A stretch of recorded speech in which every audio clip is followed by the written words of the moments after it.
Hello everyone, welcome to my YouTube channel. आप सभी का स्वागत है हमारे आज के इस वीडियो में। और फ्रेंड्स, फाइनली यहाँ पे एक और जोन से गुड न्यूज़ आ चुकी है और इसको मिलाकर अब तक जो है टोटल ये 7वें जोन से पैनल जारी हो रहा है।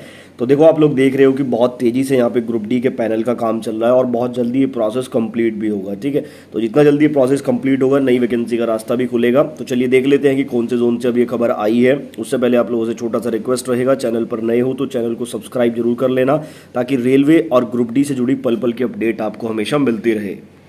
तो यहाँ पर जिस जोन से पैनल आया है वो है आपका railway recruitment cell, central railway. और सेंट्रल रेलवे की तरफ से यहाँ पे प्रोविजनल पैनल पार्ट 1 जो है वो आ चुका है। टोटल यहाँ पे जो है 1531 कैंडिडेट का ये पैनल है। और अगर यहाँ पे हम लोग बात करते हैं तो आगे यहाँ पे इन्होंने कुछ बेसिक इन्फॉर्मेशन शेयर की है सेकंड पॉइंट में, जैसे कि यहाँ पे सीबीटी कब से कब तक हुआ था, पीईटी आपका कब से कब तक हुआ था, वो सारी बातें यहाँ पे इन्होंने लिखी है। थर्ड पॉइंट में बोला गया है कि the part panel is prepare on the basis of overall rank. तो ये भी आपको पता है कि आपके मार्क्स वगैरह, आपका जो मेडिकल स्टैंडर्ड है उसके आधार पर ही जो है और आपकी प्रेफरेंस के आधार पर ही आपका पैनल तैयार होता है। फोर्थ पॉइंट में ऐसा कुछ बोला गया, this is a provisional part panel and roll number of name some candidate, यानी कि कुछ कैंडिडेट्स के यहाँ पे रोल नंबर नहीं मिलेंगे।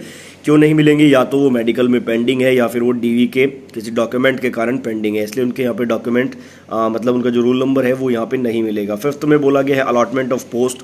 ठीक है, तो यहाँ पर जो आपको पोस्ट मिला है वो मेरिट और आपका मेडिकल स्टैंडर्ड और अवेलेबिलिटी ऑफ वैकेंसीज के अकॉर्डिंग मिला है। ठीक है, आगे इन्होंने बोला है 6 पॉइंट में कि पूरी केयर के साथ पैनल बनाया गया है, लेकिन फिर भी कोई गलती होती है तो रेलवे उसको सुधार सकता है।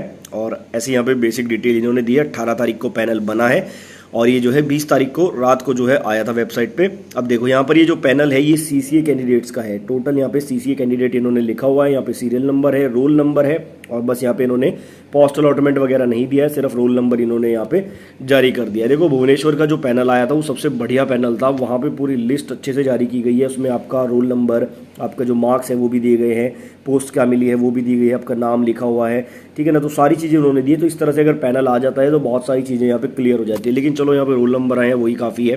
तो लास्ट में हम जाके देखते हैं कि कितने स्टूडेंट को यहाँ पे सेलेक्ट किया गया है और कितनी सीट्स यहाँ पे अभी वैकेंट बचती हैं। ठीक है, तो लास्ट में आप लोग जाएंगे, टोटल यहाँ पे ये 1531 स्टूडेंट के जो रोल नंबर है वो आपको दिखाई देंगे और यहाँ पे ये लिखा हुआ है। देखो, टोटल 1531 कैंडिडेट है और ये सारे सीसीए वाले कैंडिडेट हैं। ठीक है, तो बहुत जल्दी आपका जो है नॉर्मल कैंडिडेट का भी जारी हो जाएगा, जैसे सभी जोन से जारी हो रहा है। और अभी हम लोग यहाँ पे देखें अगर, तो यहाँ पे 1531 कैंडिडेट का सिलेक्शन हुआ है, जबकि सीसीए वाले जो कैंडिडेट सेलेक्टेड थे वो 1773 थे जो डीवी में सेलेक्ट हुए थे। और इसमें से ये 1531 का पैनल आया है, तो इसको जब हम माइनस करेंगे तो ये आपका 242 निकलेगा, यानी कि 242 सीट अभी यहाँ पे वैकेंट है। अब ये जो वैकेंट सीट है इसमें कुछ लोग मेडिकल में हो सकता है पेंडिंग होंगे, कुछ लोग डीवी में हो सकता है पेंडिंग होंगे। पेंडिंग के बाद जब इनका क्लियर हो जाएगा उसके बाद भी कुछ सीट्स यहाँ पे बच जाएंगी। अगर मान लेते हैं कि 100 सीट्स भी अगर बचती है तो वो नॉर्मल कैंडिडेट को मिल जाती है सीसीए वाली। ठीक है, तो नॉर्मल कैंडिडेट को भी बड़ा फायदा मिलेगा इन 100 सीट से। और देखो, यहाँ पर होता क्या है, कॉम्पिटेटिव एग्जाम में एक एक सीट्स मायने रखती है, तो अगर 100 सीट भी जाती है नॉर्मल कैंडिडेट के पास तो बड़ा फायदा मिलेगा। तो ये यहाँ पे सेंट्रल रेलवे की तरफ से पूरा न्यूज़ आया था। जैसे जैसे आगे किसी जोन से न्यूज़ आती है तो आपको अपडेट दूंगा, इसलिए आप चैनल को सब्सक्राइब करके बेल आइकन को प्रेस कर लेना।